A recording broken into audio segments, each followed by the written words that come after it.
hits me, oh my gosh, this is that triangle. You know, there's explanation for everything that occurred in the Rendlesham Bars incident that doesn't involve aliens at all. It was completely silent. It comes right over our heads. He saw a classic flying saucer really standing in the clearing. He turned over to my father and held his hand, and he looked in his eyes and he said, "We're not alone." Welcome to Podcast UFO for our live show. We're live every Wednesday on the Dark Matter Radio Network. Please remember to visit the website podcastufo.com for past episodes, blogs, and forums. During the show, feel free to participate live in our chat room. And don't forget to like us on our very active Facebook page. Hello and welcome to the show. I'm Martin Willis, your host, and we're coming at you live like every Wednesday at 9 p.m. Eastern Standard Time on the Dark Matter Radio Network. We have another great show for you tonight. Our guest this evening is Ryan Mallahy. He was on several episodes ago, I think maybe episode 88, talking about a particular case. He's a writer and a UFO researcher, and we're going to talk about different aspects of the UFO field this evening. And I've gotten to know Ryan, and he has a lot of integrity, and he and I are, kind of speak the same language when it comes to UFOs. So it should be a good show tonight. Most of you probably heard that our regular guest, Stanton T. Friedman, had a heart attack, and I've been communicating with his very close friend, Kathleen Marden, and her direct quote is, quote, "Stan had a mild heart attack on Friday night. He's now feeling chipper and resting in the hospital while he awaits further testing. His doctors have advised him to rest and recuperate, so he's had to cancel his upcoming engagements in Roswell, New Mexico, and in Cherry Hill, New Jersey. And we're all pulling for you, Stan, and we need you in this field, so have yourself a speedy recovery." And on a even sadder note, I hate to bring up sad news, but a guest that I really enjoyed last year, Terry Hansen, he was rather on the young side, and he passed away from a massive heart attack, massive coronary, in his sleep last Thursday on June 26. Researcher Robert Hastings is a very good friend of Terry's, and he wrote me that, quote, "Terry was a pioneer and a first-class act." Unquote. He was mostly noted for his book, The Missing Times. And again, I really enjoyed him on the show. I wanted him back. And here's just a quick clip to give you a sample. You can actually listen to the podcast. It's linked to our show notes right on our homepage. Here's a quick clip of Terry. The general impression that you got from reading the tabloids and looking at the tabloids was that UFOs were kind of a trashy, disreputable subject. And that, of course, is exactly what the Robertson panel said it wanted to do. So I think there's a pretty good trail of evidence there that the National Enquirer was covering the UFO topic because of Gene Pope's affiliation with the Central Intelligence Agency. Yeah, that was Terry Hansen, and Terry, may you rest in peace. Now we have another clip from Andy Fleming, Life on, boy, I don't know how you say this. It's Enceladus. It's the moon on Jupiter, and it's a real interesting topic. And here is Andy's clip right here. Hi Martin and listeners. Well, the possible haunts of ET, or at least extraterrestrial microbes, are moving further out into our solar system, from Mars to Jupiter and its moon Europa, to Saturn's Titan, and most recently to its icy moon Enceladus. This enigmatic little world is the sixth largest of Saturn's 62 moons and was discovered in 1789 by William Herschel. NASA's Cassini spacecraft has made several flybys of the 500-kilometre diameter moon over the last 10 years and has discovered plumes of water vapour erupting into space. These emanate from fractures and striations around the South Pole that planetary scientists have called tiger stripes. Over the eons, the ejected material from this so-called cryovolcanism has created Saturn's beautiful E-ring. Cassini has actually tasted one of the plumes, and after a fly-through, scientific analysis showed that the geysers on Enceladus contain organic molecules. Although these are not alive in themselves, they are based on carbon chemistry. Now, last April, NASA announced the startling discovery that there's an ocean up to 10 kilometres in depth and the size of Lake Superior at the Moon's South Pole. This is the location of the majority of the geysers and is a result of the friction and heat generated by Saturn's immense gravitational tidal forces. Now, this, of course, raises the tantalising possibility of extraterrestrial life on Enceladus. Astrobiologists state that the main requirements of life are water, energy, and chemical nutrients. All of these are present on the Moon. Many are now citing Enceladus as a better candidate for the discovery of life than Europa, due to its thin crust and outgassing of water vapour. Well, he says geysers, we say geysers in the U.S., but you know what? I bet those Brits are right. They're probably saying it the right way. We're murdering their language as usual. And so right now, I want to thank you, Andy, but if you're listening live, please jump in our chat room and you can interact with us and actually ask our guests some questions. So you just need to go to podcastufo.com and right on our sidebar, it's a quick sign-in. And how are you, Ryan? How you doing, Mars? Thanks for having me again. Yes, I really enjoyed having you on last time, and been fun talking to you since in between. And you have a conference coming up that you're going to be at in Exeter, New Hampshire. Can you quickly throw that out there? Sure. I'm going to be at the 2014 Exeter UFO Festival, which is in Exeter, New Hampshire. And this is going to be the 5th year. It would have been the 6th year, but last year, unfortunately, lightning struck the Exeter Town Hall, and they were unable to do the repairs in time. So this year will be the 5th year, and it's a really great event. It's one of the only free UFO festivals, I think, in the country that I know of, and it's sponsored by the Kiwanis. And they sell food and they sell T-shirts, and all that money goes to local charities. So it's really good because all of the profits go to charity. And there's family events, but there's also serious lectures from researchers such as myself, and then Stanton Friedman and Richard Dolan will be speaking, as well as a few other people. So it's a really nice event. Yeah, Richard will be there. I'm going to get to meet him there. That'll be good. I'm going to be there. I'm going to have a table there. So any of the listeners that are in the New England area or want to have a real fun time and you want to come out and visit us, I will be set up with a table there and going to be interviewing a few guests, Richard Dolan, yourself, and hopefully Stanton will be able to attend that one. Hopefully, yeah. I heard what happened, and definitely send my best to him. I hope he gets well soon. Yeah, that's right. Last weekend, Ryan, we talked briefly. Last weekend I was out in Chicago, and I do another show. I don't know how many listeners out there know that I do another show, but I do a show on antiques. I grew up all around antiques and fine art, and so I was out in Chicago doing a show on antiques, and I got done, and I got up the courage as I was pretty comfortable with the panel of 5 people there, and I said, what do you guys think about UFOs? And, their replies were typical for, the ridicule-based world out there. So I'm going to play that clip right now. What is your opinion on UFOs?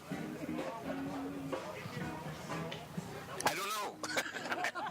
You really caught me with my pants down around my ankles, but they might exist. But I'm a believer in anything.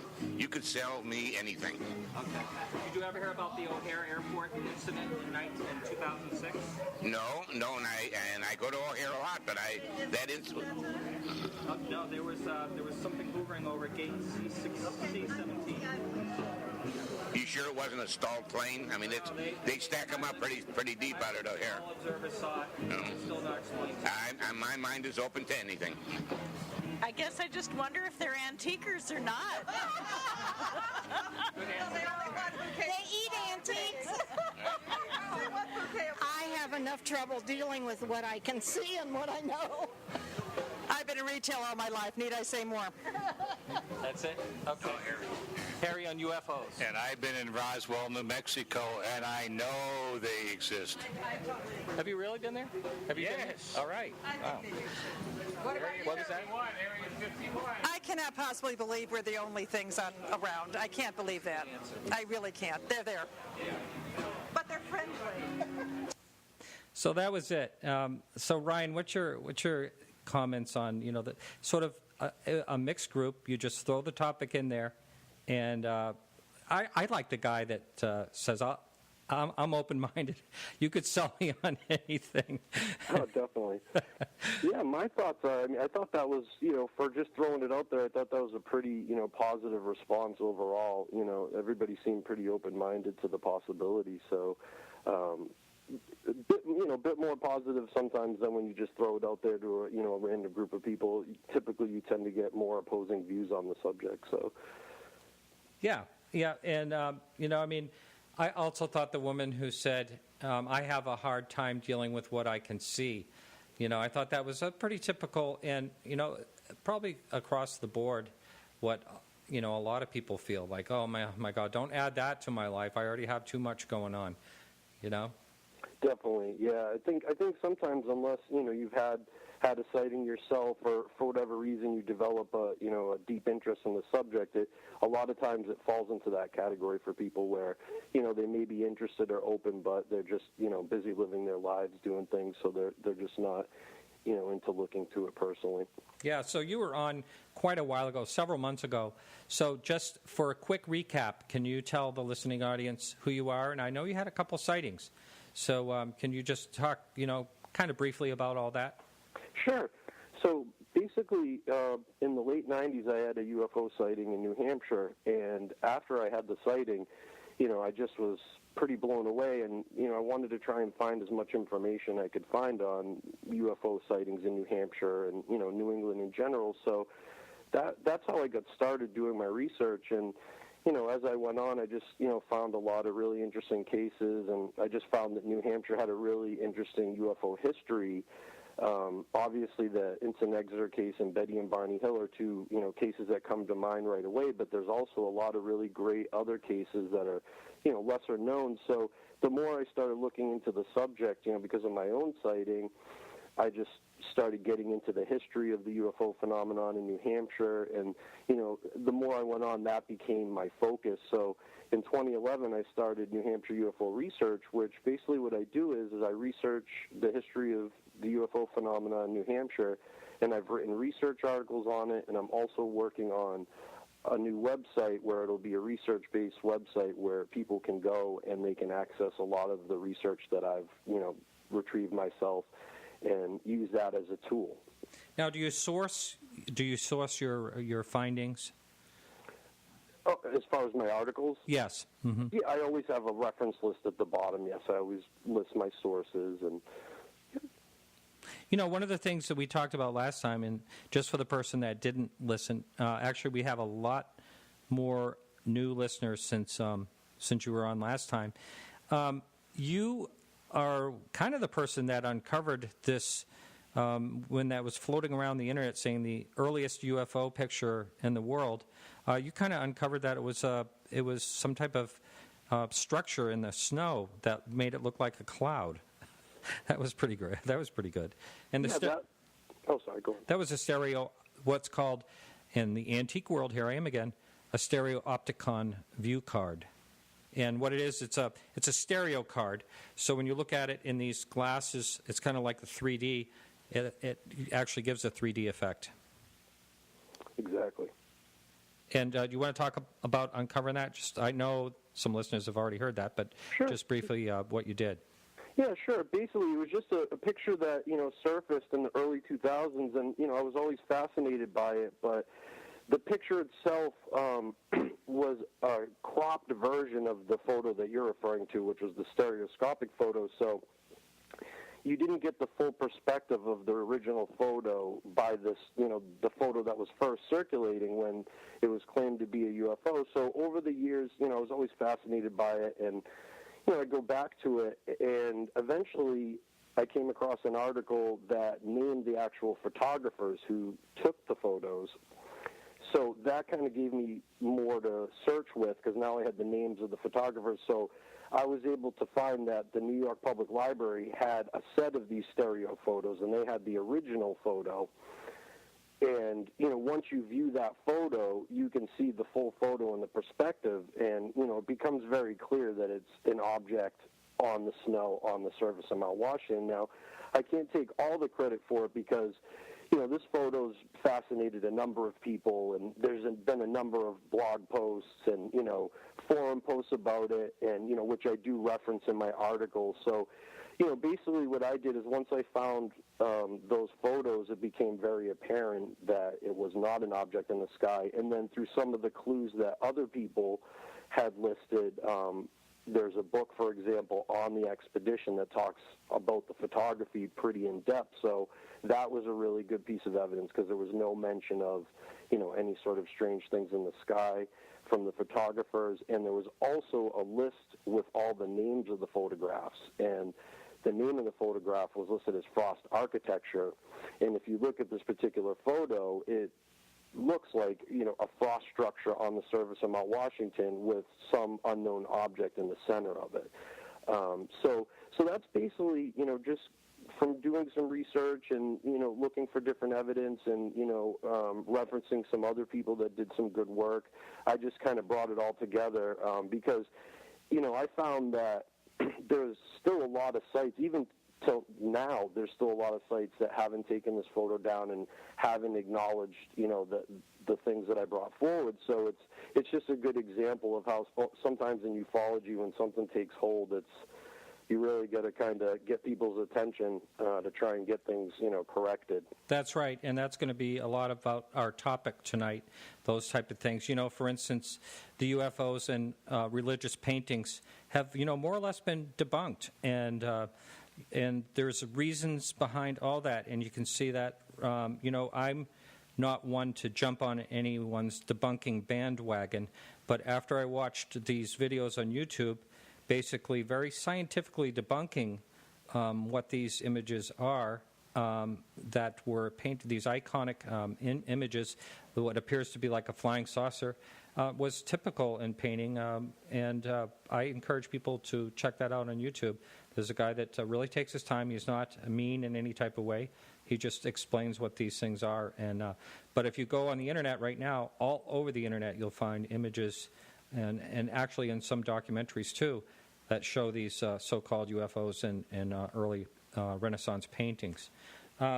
We have the message board going here, and anyone can jump over on it if you're listening live. Just go to podcastufo.com. It's right on the sidebar. Real easy sign-in.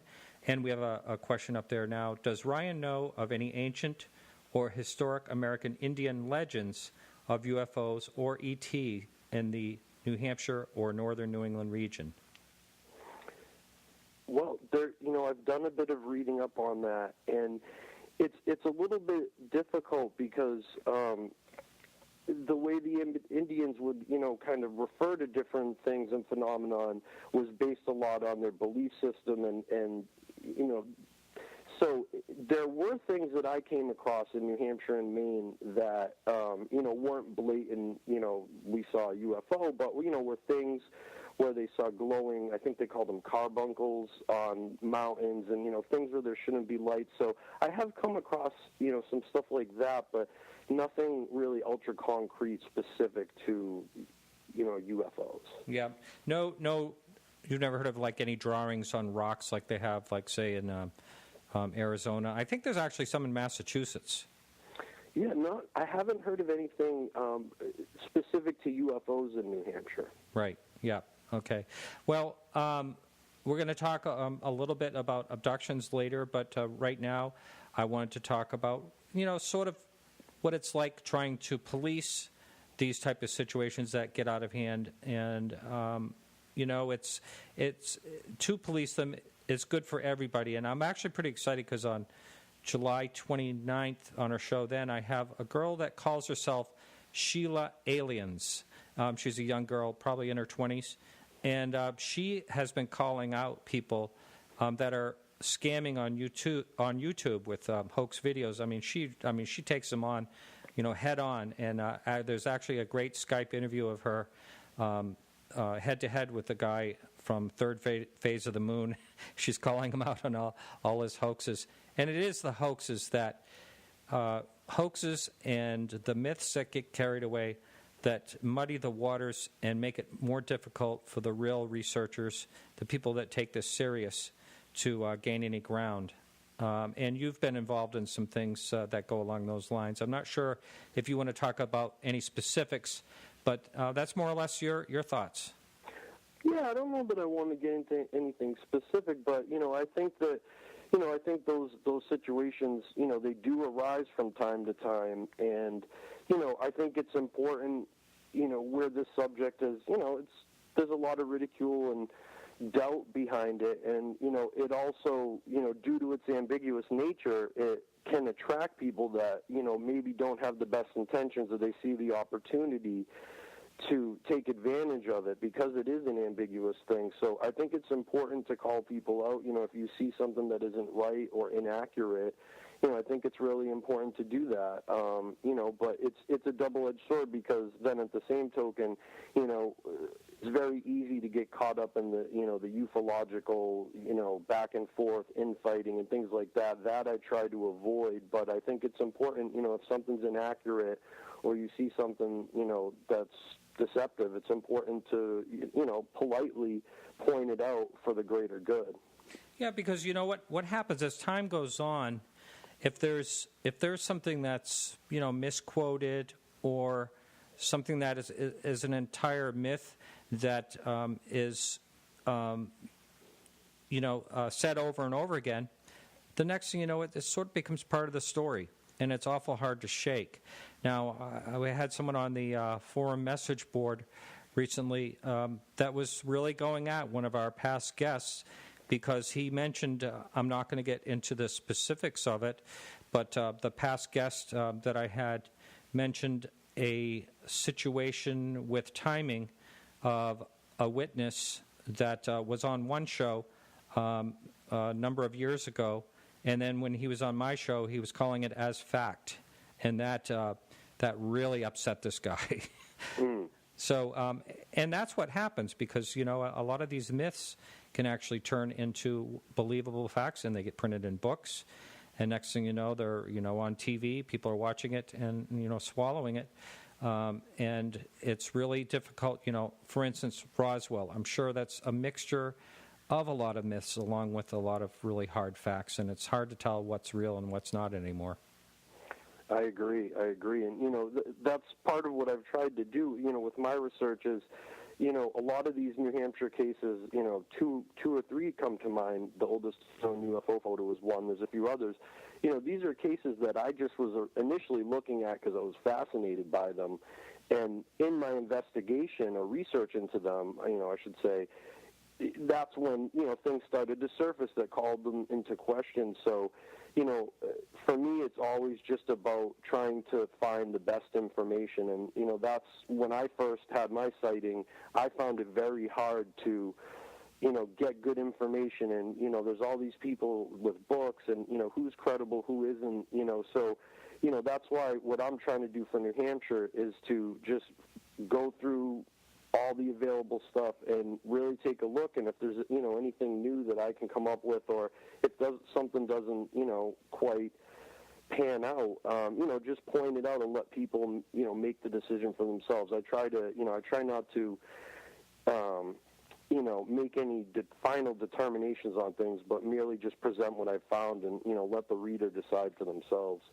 Right. One of the things I wanted to touch on briefly is you mentioned Betty and Barney Hill, and the abduction thing. When I first actually, I had a sighting, and when I first started doing the show, I kind of promised myself, well, I'm going to stay away from abductions entirely. That's just too much, too iffy. But then I started thinking about things like, the Betty and Barney Hill case, and how believable most of that is. And then I remember the Allagash case, which was our show last week, from way back. I just remember briefly hearing about it. And then, Travis Walton, there's some so solid cases. And for me to actually interview these people, sit across from the table and look them in the eye while they're telling their story, and not feeling a bit like any of it is conjectured at all, it really kind of moves me. And I had to jump off that fence and just say, well, if I saw something that can't be explained, whether it's from another planet or not, I have no idea. But if I actually buy into that, who's driving these things, and are there more things being done? I currently have. I feel like I'm talking a little too much tonight. I'm sorry about that, listeners, but I feel like I have a hard time with like these millions of people that are saying they're abducted. But I don't know. I can't say for sure. I agree. I guess I feel similar about that. The more you look at certain abduction cases, there's a lot of credible people involved in some of them. Betty and Barney Hill is a perfect example. Their credibility is impeccable as far as citizens and in their work and just in their community. So I think we're similar in that regard, where I've always been very skeptical of abduction, but there are some cases that I feel like the people are very credible, and I don't see much reason for them to kind of put themselves out there, especially in the case of Betty and Barney Hill, where they were well known in the community. They were an interracial couple in New Hampshire in the early '60s. There's a lot of, they both had good jobs. There's a lot of reasons why they wouldn't want to bring that sort of attention on themselves. So, to me, their credibility and those sort of things, I think, makes me really think that those cases, do have the potential to be good cases. Yeah, I know you don't, you mentioned on our private conversation you weren't ready to jump in full blast into the abduction, cases, but if let's just say ETs were abducting humans, have you ever thought of why they'd be doing it? Has that ever crossed your mind? That's actually, I'm sort of reading off the message board a question. Yeah, well, I guess, just before I answer that, as far as, what I've done with New Hampshire UFO research, where I'm specific to New Hampshire, I've looked, at the Betty and Barney Hill case a great deal, and abductions that have been claimed to happen in New Hampshire. So I have looked at them to a certain degree, but as far as my personal research, I've chosen to just focus more on cases with police and military and, things with more tangibles involved. But that's not because I don't think abduction is a valid area of research. It's just, for my personal interest, it just falls in that area a bit more. So, I'm sorry, what was the question again? I forgot. I'm sorry. Yeah. What would be the purpose of the abductions, that the ETs were doing, if it were ETs? I can only theorize, and there's been a lot of theories thrown around. Some of my theories of why people are abducted, possibly checking environmental things with the Earth as far as, whether we're absorbing chemicals or, it could be things of that nature, our evolution. There could be any number of things if there are indeed people abducting, people. There could be a number of things. So, I'm pretty wide open on it. I think that if there are people, abducting people on Earth, I think that there's any number of, scientific reasons that they would be doing that. Right. Someone just alerted me to another way to look at questions here through the Dark Matter hashtag on Twitter. So I just was totally distracted there for a second. So a thought occurred to me while you were talking a minute ago there. I wonder if there are any cases of actual police officers or, someone in that level that claim to be abducted. Are you aware of anything like that? I am not aware of anything like that. The only cases, other than the New Hampshire cases, talking kind of countrywide. I've heard of a few cases where cops have encountered things in their police car, and the cars have been damaged. There's been some alleged physical damage, but I've never. There very well could be, but I haven't heard of one. Yeah.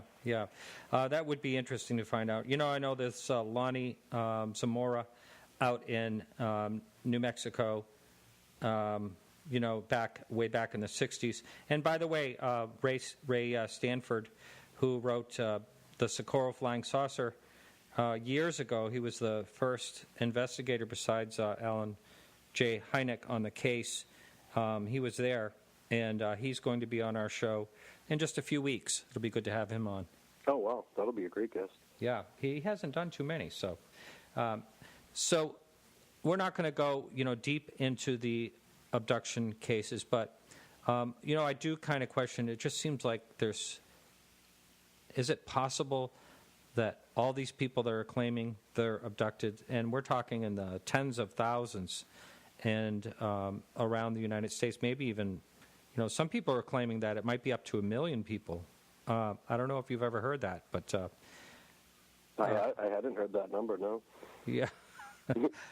Have you ever heard of Yvonne Smith?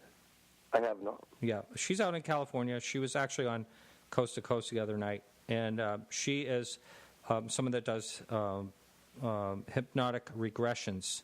So she's going to be on our show in August as well. And I talked to her when I was out in California last fall, and sat and talked with her and tried to record a session with her, but we had some very strange things happen in her studio, and the thing did not come out. There was this is such a bizarre thing. I almost hate to talk about it, but when I played the thing back, there was like chanting, and I could not edit it out. And so I called her up and I says, that show we did together is no good. We can't use it.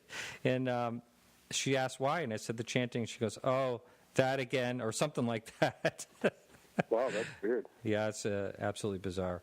So, but anyway, let's talk about in New Hampshire, since you're focusing on that. You're saying that you'd like to stick to the police and military.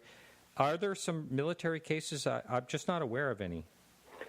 Well, I do look at anything from New Hampshire, but I like those cases because there's Project Blue Book documents. There's newspaper articles. There's things that you can go and retrieve. So I find that I like those. There's besides the incident in Exeter, which is involved the police obviously in Exeter, New Hampshire. There's quite a few that were part of the Blue Book files that had to do with Pease Air Force Base. So there are quite a few there. I have a longtime friend, a family friend, that ended up in the area because he was stationed at Pease for many, many years, and he worked actually in a family business that my father had, and so I got to know him real well. And he's like now in his he's in his mid-70s, and I saw him a few months ago, and I said to him, "Hey Joe, while you were at Pease, did anyone ever talk about UFOs?" And he looked at me, his eyes kind of bugged out, and he said, "No." So I think that's total disinformation. Yeah, that's funny. It's funny, but yeah, there was, what's interesting is that at the time Roswell happened, the 509th Bomb Group was stationed at Roswell, which is, the most elite bomb group. They dropped the nuclear bombs. And in 1958, they moved from Roswell to Pease Air Force Base. Ah. So that's an interesting connection there that, from that point forward from 58, the 509th Bomber Group was there. And, there's a number, if you go over the Blue Book cases, a number of actual, where there were radar hits. On one case I've been looking at where there was up to 18 unknown radar targets, and jets were scrambled. They were registered on 3 different radar systems. And, Blue Book, which, unless, a lot of people may not know, a lot of time they kind of assigned explanations to some of the, a lot of the cases that weren't necessarily the most scientific explanations. In this case, there was 18 unknown targets. Some of them were changing direction. Some of them flew to the coast, then went back out to the water. And, they were traveling at a good rate of speed, and ultimately Blue Book, said that they were just false targets, and, it was completely feasible for there to be 15 false targets. But, a lot of times the determinations from Blue Book, it doesn't really jive with the initial, reports. So, it's a little tough with those because where, a lot of the Blue Book determinations, they're saying, oh, it's weathers, it's stars, it's planets, it's false targets. It's tough, but, the data is pretty compelling. Right. When I grew up, I lived in a little town called Elliott, Maine, and we were up on a hill, and across the river, we could very clearly see the whole landing strip of Pease. And let me tell you, there was always weird things going on. I mean, my sisters and I would sit on top of the hill and just look out and watch over there, because, we could see, what looked like weird planes. I've seen weather balloons over there. And I remember, when a F-16, I think it was, crashed over there. We saw the whole thing. I mean, the house shook and everything. We ran outside and a big, ball of flame over there. But I always felt that Pease was just weird. I just had this feeling it was a weird place to live near. Yeah, I mean, it seems like, the proximity to Pease, there's been a lot of sightings there, since the 60s and, throughout. So, it definitely is it's an interesting area, and it has a lot of history, if you read up on it, as far as the military and, I believe presidents of land there. I believe that's typically where they fly in. And they actually are doing I just read they're doing some renovations, so it's not as active as it was before, but it's still, a highly used airstrip. So where can you give a general? We have on the chat room. We have some local people to us. It's always fun to watch what people type in where they're from. We have someone in New Hampshire. What's the general area of New Hampshire you live in? That I live in? Yeah. Peterborough. Oh, Peterborough, New Hampshire. Mm-hmm. Okay. How about that? And someone else is in Maine. I live in, west of the Portland, Maine area, basically. Mm-hmm. And So getting back to the message board here, there is a question for you. If UFOs were acknowledged, what effect would that have on the average American? These are just, like opinion questions. Sure. Yeah. I don't know. I think it's tough to say. I think it would be different for everybody. I think it, depends on how open-minded they are, what their personal religious beliefs are.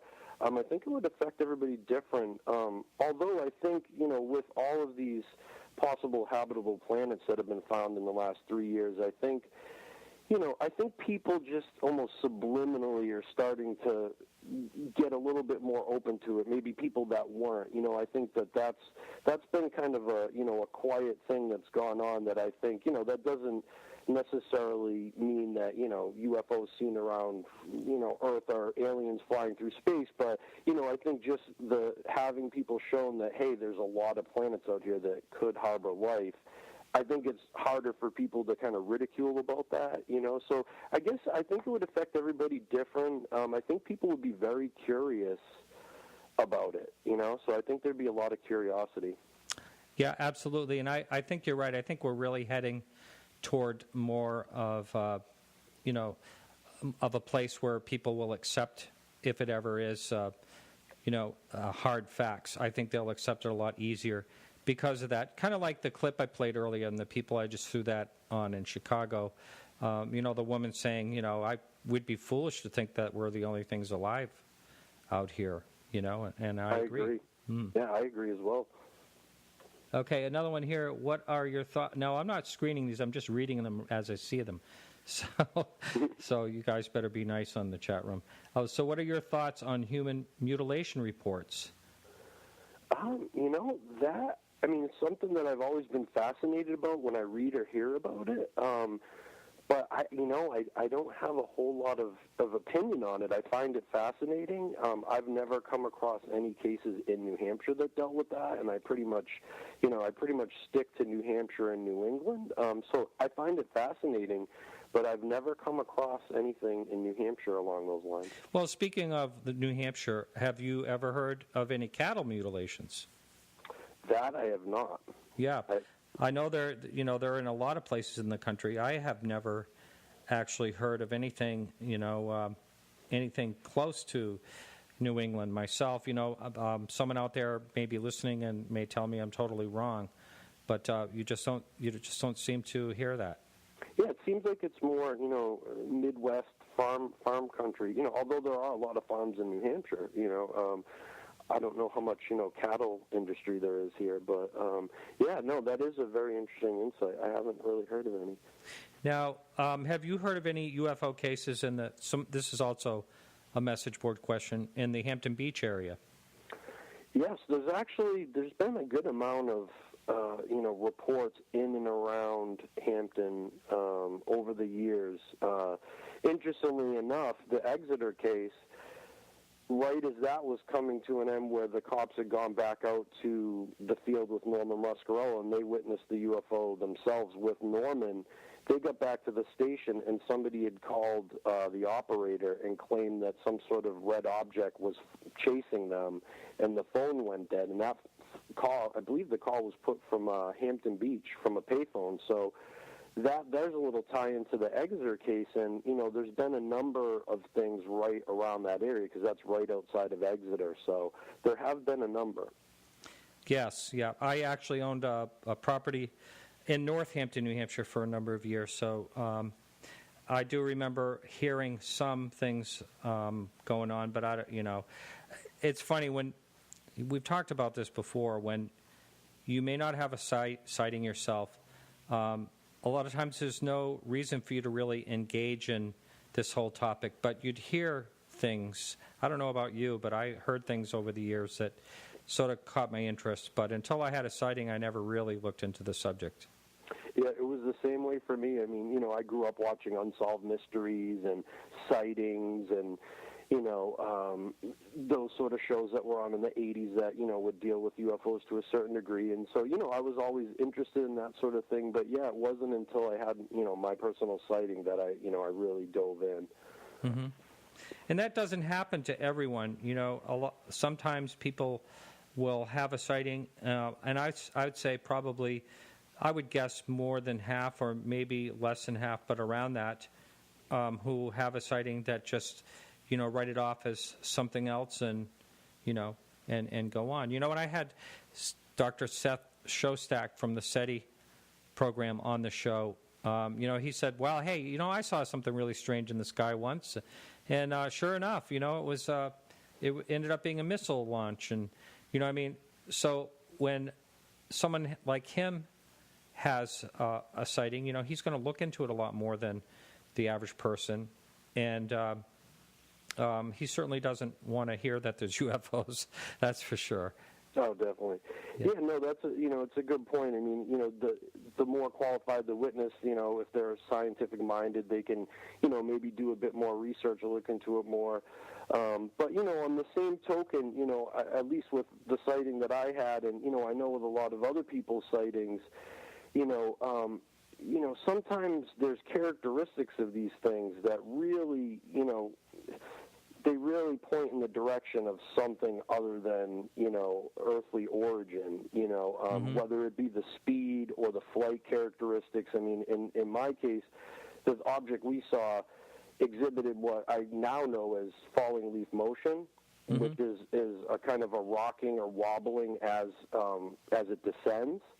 Now, so things like that, that's not a normal thing that something in the sky is going to exhibit. So, whether it's that or something flying at a great rate of speed, these are the things that people like Seth don't mention. That some UFO sightings, there are characteristics which cannot be explained by normal means. So, yes, there are a lot of cases where somebody sees a light in the sky and, it could have been a planet or, the missile or whatever, but there are also a lot of cases, the good ones, where, there are attributes that just, they don't point to terrestrial origin.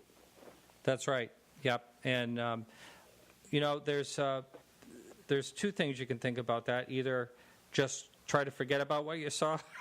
It's kind of, I kind of liken it to ghosts. Now, I think that, in my own humble opinion, I think that UFOs just seem a lot more solid than ghosts.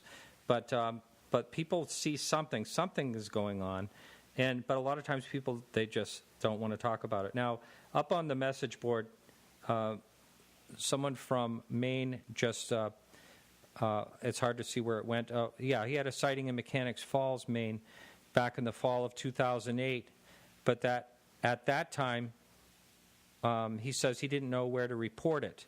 Now, I agree with you, Robert, on that statement, because when I had my sighting back in 2006, I had no idea how to report it. I called the police department. It just didn't occur to me to look anywhere online. And I think that may still happen to the average Joe out there who sees something. They don't know where to go with it. I agree. I agree. It was the same case for me. I didn't know anything about, UFO research or even how to report one, when I had my first sighting, so I didn't report it. But yeah, I think it's a little easier now, to find out. I mean, with the internet, it's a bit easier, but yeah, it can be difficult, to find where to report. But, I find that these days, typically, things get either reported to MUFON or the National UFO Reporting Center seem to be the two places where people will report UFOs other than local police or military bases. Yes. I tried years ago. I saw, I saw the most spectacular thing I ever saw, which was much better than the UFO I saw, and that is I saw this big, huge fireball. Oh, wow. And I didn't know how to report it. I called Pease Air Force Base. And they were actually, this was, 30 years ago, and they were actually quite nice. Wow. And, they didn't, there was no, ridicule factor like the police department gave me the total ridicule runaround thing. Well, that's good. That's good that they took it serious. They should, And a lot of emergency. A lot of things that people don't realize out there. If you had a sighting and it was several years ago, you can still report it. Oh, definitely. MUFON will still take cases. It's funny that you say that because I've noticed lately, when I do go on MUFON's site, is that there are a lot of older cases being reported now, from 60s, 70s, even early, 2000s. So it does seem like there is an influx of people reporting older cases. So that, it's good, and it's worth it because, some researcher or somebody could later correlate it to another sighting, or so it's worth it to report, even for that, just to have it on record because, then that's how patterns emerge, so I definitely think it's good to at least get the report out there. That way researchers have the information and, if it warrants investigation, then somebody can investigate it. Yes, we had someone from Texas was listening to our show back when Roger Marsh was on a few weeks ago from MUFON, and they went on and on about this sighting actually the woman's son had. She's probably listening to the show or will be. And so Roger and her ended up connecting with the son, and, that's going to be reported now in Texas. So, great. And that was, I think, several years ago. So, yeah, it's a good thing because, like you just mentioned, that a lot of times it'll help connect the dots. Definitely, it could be, a piece that, links two things together, so it's definitely good to get the info out there. Right. So we got about 8 minutes or so, and I was just before the show. I was a little bit late getting to my desk here, and you and I had talked about some topics, and Ryan, I got to say I forgot the topics. If there's some you can think of. Let me think of what we mentioned. I think we covered most of it. But I could kind of go off of what we were just talking about. as far as reporting stuff, it's really good for people to report stuff, but, then it gets to, one of the critiques that people make of MUFON where, things are being investigated and information is being, gathered, but, what is happening with it after? What is being done with it? Is the data being crunched? So, I think it's good for people to report stuff, but then at the same token, I think, one thing ufology as a whole could do better is, taking that data and crunching it. And it makes me think, I've been reading Forbidden Science, Jacques Vallée, and, he was the first one to do computer categorization of UFO sightings, and he was doing it back when the IBM computers were the size of a room, and you had to use punch cards to enter the information. And, that was like the early 60s, I believe, and then to be here now, and, there's been so many great researchers that have spent, decades gathering files or, cases, and then a lot of times this stuff, just kind of ends up in a warehouse or, will be absorbed by another UFO organization. But I think, one thing that's important is at some point, it's going to be good to start trying to look at that stuff a bit more and, try and actually glean some information from it. You look at sites like Peter Davenport's site. He's a one-man show, and he gets, I think, hundreds of reports come into him per month. And, I just wonder what happens to that data as well and, what he does with it. Well, the good thing, pretty much most of the info, he posts it all right up on there, other than, obviously people's names and stuff. So, yeah, I think it would be great to see, these, I think, are the sort of projects that people can get involved in that want to do scientific-minded work in ufology.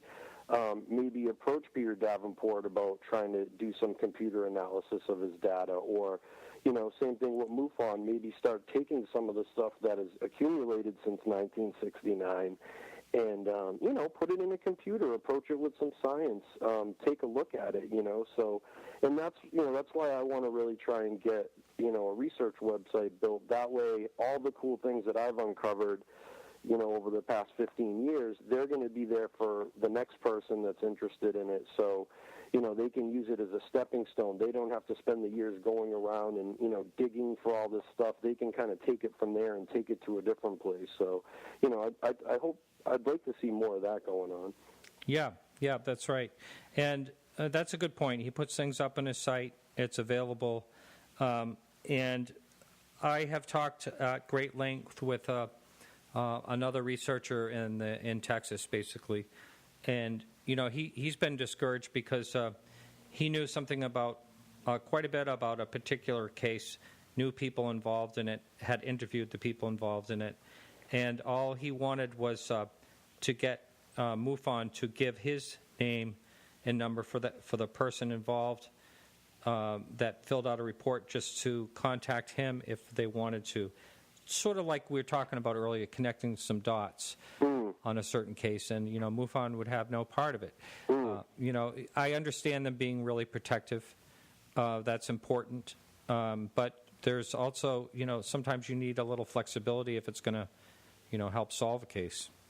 I agree. I think that, that's another topic, people trying to work together, in ufology. I think, that's something that could improve. But at the same time, when somebody's working on, an original piece of research, I think it's important, for them to be ready to share it, before they do. But, in a situation like that, there's no reason that MUFON can't go to that person, say, look, there's somebody who wants to talk to you. We would not give them your identity unless we had your permission, send us your permission in writing and we can connect you, something like that. But, I think that, there has been a lot of that with MUFON. I think a lot of people have criticized them for, kind of keeping their information to themselves. And, the one particular case that, I did an article about that was a alleged abduction in New Hampshire where MUFON investigated.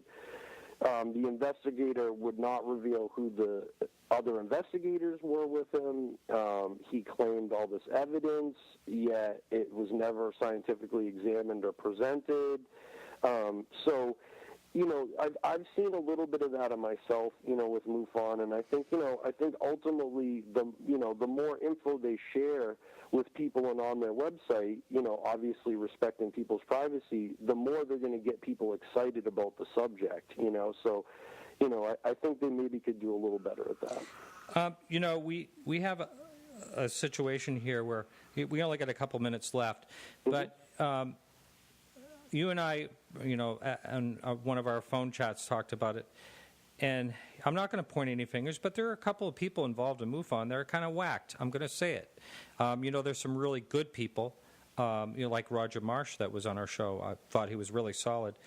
But I hate to say it, but there's a couple of state directors that, in my humble opinion, should not be there representing MUFON.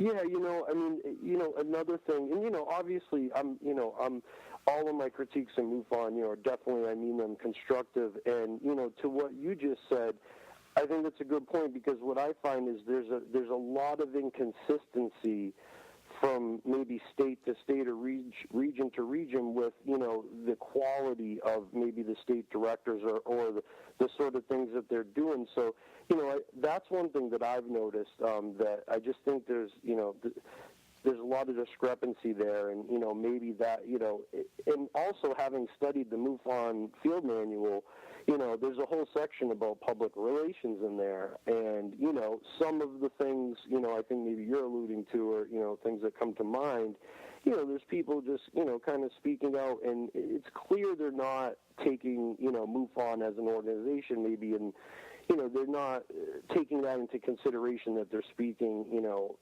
on behalf of an organization. So, I've seen some of that, before, and, I think maybe, that's just maybe they need to have more oversight. Maybe people are just allowed to, I'm not really sure. I've never been a part of MUFON, so it's hard for me to comment, but, I can only comment on what I've noticed, but, yeah. Yeah, it seems to be a stepping stone for some people, and a lot of people are looked at more seriously, and they're in documentaries because they're part of a MUFON investigation. So it has to go with that. We only got a few seconds left, so why don't you throw out your website? Sure. You can check out my website is www.newhampshireUFOresearch.blogspot.com, and I will be working on the new website, and hopefully we'll have that up next year.